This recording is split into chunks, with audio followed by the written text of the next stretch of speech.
Hi, we're the Johnsons. I'm Cassie and this is Tanner, my third grader, and we're a homeschool family.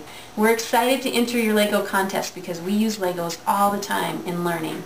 We were given a tip years ago from another homeschool family that said they would dump Legos on the ground and let their boys play as they would read history to them. And so that's what we've done in our family also, and my kids love to learn that way. So this project that you're seeing includes this duck, which was a product that you sent us, the educational product, and Tanner was supposed to create this duck in as many different ways as he could. So tell about that duck. That's the adult duck?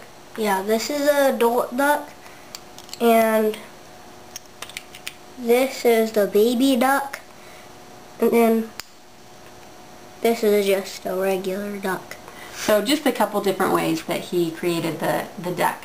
A lot of the times what we do in our class is I will be reading them about a subject, and this is what we were doing. This subject was learning about airplanes and how airplanes fly.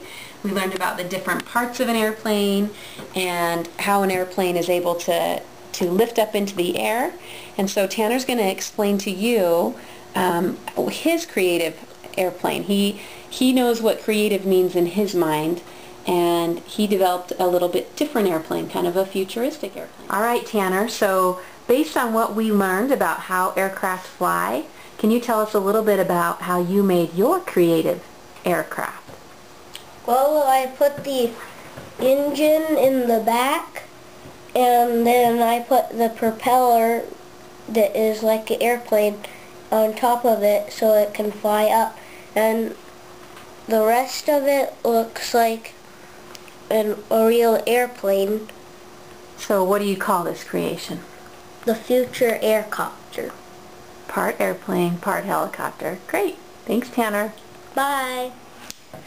I'm Tanner Johnson. I'm in third grade, and I love learning with Legos.